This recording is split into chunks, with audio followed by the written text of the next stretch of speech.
Hey guys, it's Adam again. Real quick before we get into the video, I just want to ask everybody that's watching a quick favor. If you watch for 5 seconds, or you watch the whole video, please just comment down below what you guys think I'm doing with the videos, how I'm doing and everything. I'd appreciate it a whole lot.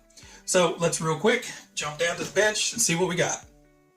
Alright guys, we have our next project on the bench.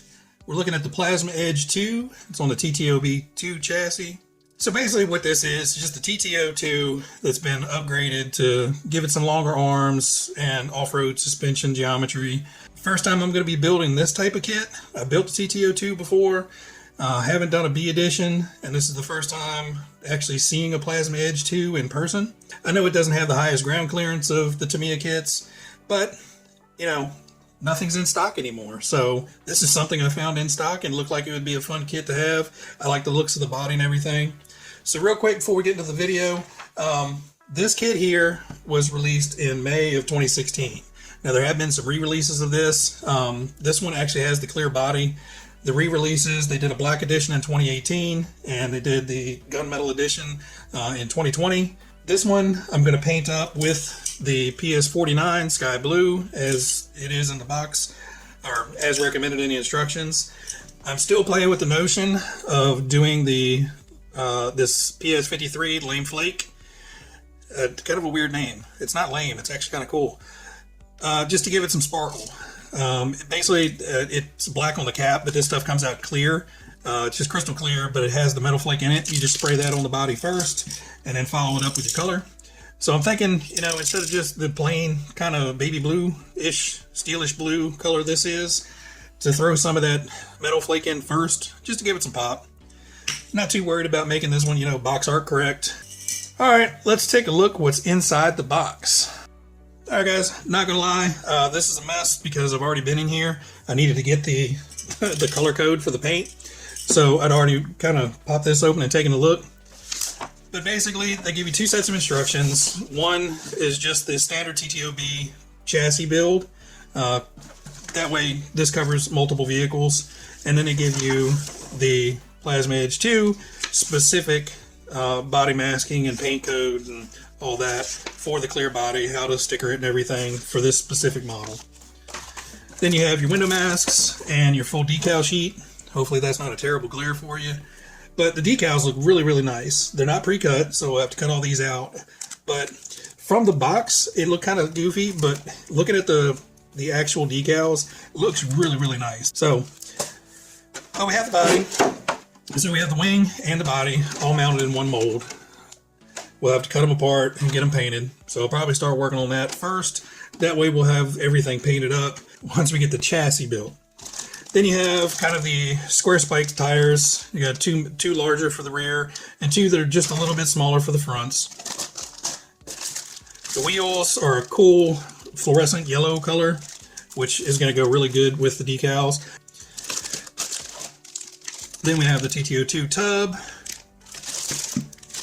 Then we have some of they got steering knuckles, wheel hubs, looks like some steering parts. Obviously this is different than the regular TTO2 chassis because we have the big tall shock towers and the front bumper, so it's the swoop up bumper for the buggy instead of like the big foam bumper in the regular TTO2 builds. Wing stays and stuff. Obviously much different than a standard TTO2 build, much longer arms, much beefier arms. And then we have the longer links, so you can get turnbuckles for these. I'm going to build it just as it is, based off of, and I don't have the turnbuckles, so we're going to basically build it with the plastic we've got. I may upgrade to turnbuckles, but normally Tamiya has these things dialed in pretty well out of the box, so we should be good with the links of those. Then we have the molded dog bones, so plastic body with the molded keys and the hexes. Same thing with the cups, plastic molded to the metal. So we have the out drives and the front and rear spindle.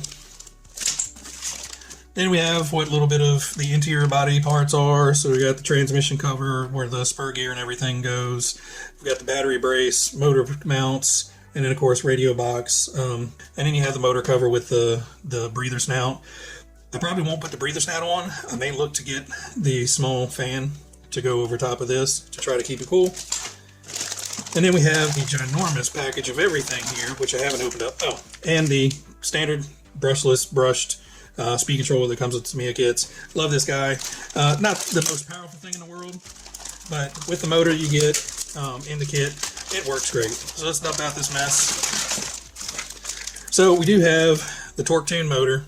So this will be a little bit speedier than the plain silver can, but it's still not a heavily modified motor, sealed can, but should be zippy enough for what we want to do. Got the center drive shaft and the drive shaft hexes. Got servo saver parts. Front and rear shocks. Obviously rears and the back are a lot longer. The fronts are actually really short. Those are tiny little guys. So obviously front suspension isn't going to be doing much. Back suspension looks like it should be fairly good. Fronts, I think those are as small as on my on-road TTOB. But let's see what we do, how it does when we get through. The differentials, so we got the internal and external gears, differential cups. These, throwing these away. We've got a fast eddy ball bearing kit for this, so I'm not using these. Servo saver. Hardware bags. These, I believe, are the front and rear suspension mounts. Basically, they'll slide in and be captured. So basically, you have hinge pins. It's probably a little bit easier to deal with than the E-clip types. But yeah, the little horseshoe thing should work. And then more hardware, shock springs, the oil for the shocks, tools, all that. Your normal goodie bags. And then, Tamiya's do's and don'ts and information about everything. So that's what we've got. So we're going to get everything laid out here in a lot more organized fashion than it currently is. And these are a lot of trees. So probably going to take a little bit to get everything laid out. But as soon as I do, I'll come back and we'll start a time-lapse build on this. Once we're done with the build, we'll take it outside, take it for its first drive. Then I'll come back and I'll let you guys know what I thought about the kit, how I felt the build went, and give you guys any tips and tricks that I learned through building the kit. Because again, this is the first time for me building this specific chassis. So if I learn anything, or if I find I do anything horribly wrong, I'll let you guys know.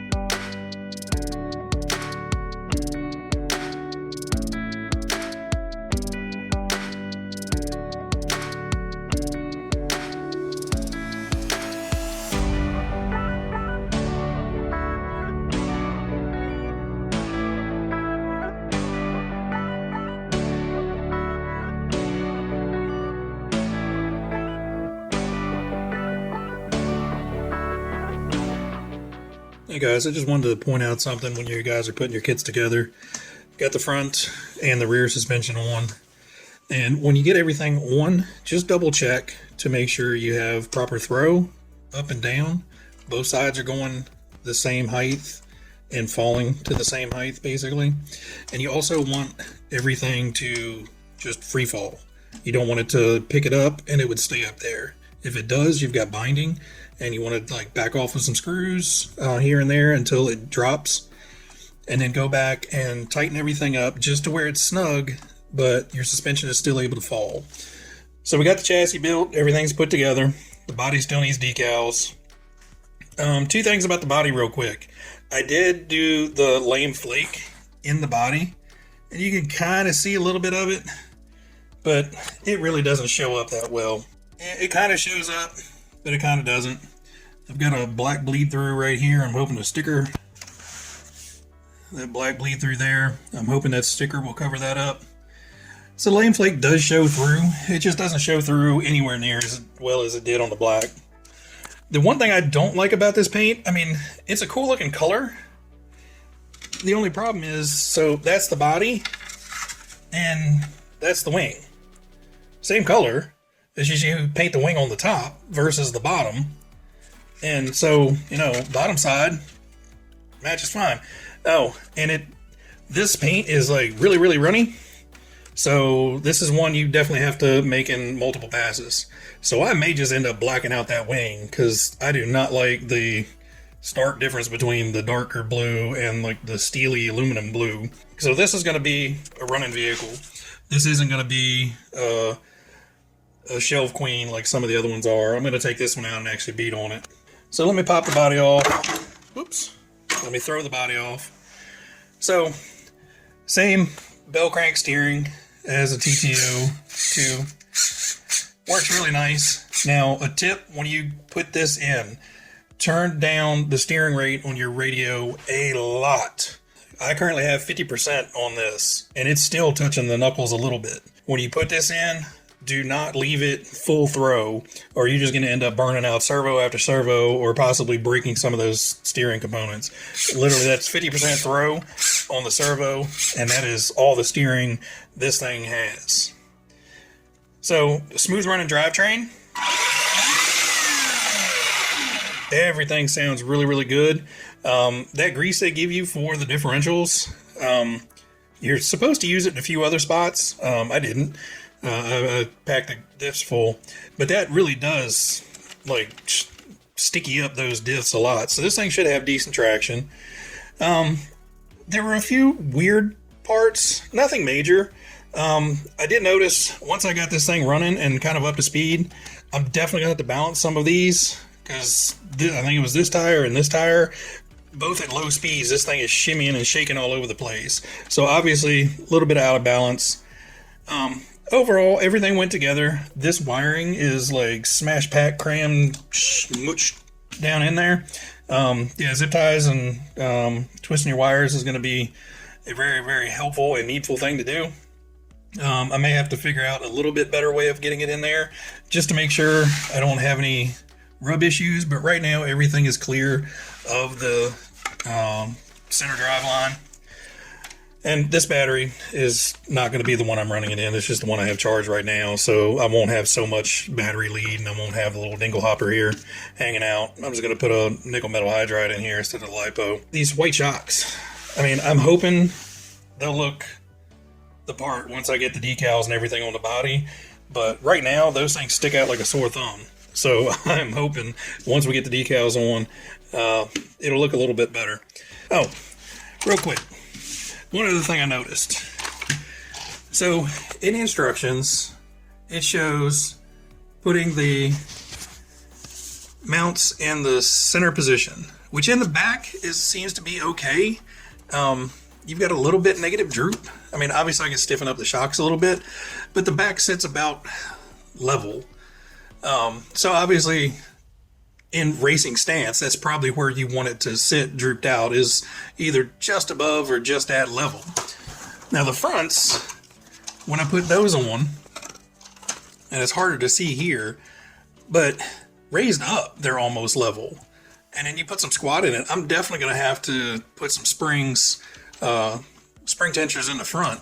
Because, I mean, that's not a finger's clearance underneath of there. So I'm thinking on the fronts, I'm going to have to bring these in to the innermost shock mount, and then probably add a spring spacer here, at least one, just to get this front end up a little bit, at least enough to, you know, slide my freaking fingers underneath. When I put the tires on, because I haven't glued these yet, when I put the tires on, they're unvented rims. But this thing, it was either aired up or it would actually make flat spots in it, because if the air was pushed out, it was creating a vacuum and the tires were basically flat spotted. So I did pop a hole in each wheel. I just took the tip of an X-Acto knife and kind of drilled out a little small hole in there. They're a little soft. They are ribbed on the inside. So I don't know. I'll run it and see what it feels like. I may have to buy some strip foam and make some custom tire foams for this. But you know, this is just going to be a fun little basher car. It's my first TTO2B kit. Anyway, let's get the body done, see what it looks like. Alright guys, got the body all decaled up. Really like the way it looks now. Those decals really make this thing look nice. And it did kind of hide my sin of the rear wing. which I looked back in the instructions in the body finishing, and I'm sure somebody will point this out to me. But yeah, it says to peel off the protective mask, which is actually on the bottom of the wing, the way it's molded, and to go ahead and tape off the top part of the wing and spray the bottom part of it. That way the bottom part will be the darker blue, and these side decals will hide that. And then this would have matched that. But regardless, I think it looks fine. It kind of adds to it after the decals are on to almost have the two-tone. But I'm really digging like I said, these decals really set this apart. And this is one of the first kits I've built that I think I pretty much used every sticker in the box. And it doesn't look tacky. It's not over stickered. I did go ahead and move those shocks to the most inbound position to give it a little bit more height. Like I said, unfortunately, it's snowy outside and it's going to be rainy and muddy and yuck probably for the next week or so. So I doubt if I'm going to get any running video of this anytime soon. I just wanted to wrap it up with some pictures and what I thought about the decal kit. The decals, take your time on them. I cut through the entire decal sheet and laid out the decals. That way you can cut back just a little bit of the sheet, just a teeny tiny little bit of the sheet, get it stuck and get it positioned where you want it. That way you can get, because this whole big V is one decal, and then you have this is all another decal, and then down here the bottom part of the stripe and the bottom part of the checkerboard is another decal. And to get all those to line up, you need to be really precise with the body lines and where everything is falling. Again, just take your time with the decals and it'll come out looking awesome. But we'll take it out and run it, see how it does. I enjoyed building it. Hope you guys enjoyed the video. I know this one was kind of a long one, but I wanted to take some time, point out a few things. Alright guys, I hope you enjoyed it. Everybody be safe and happy out there, and I'll catch you next time.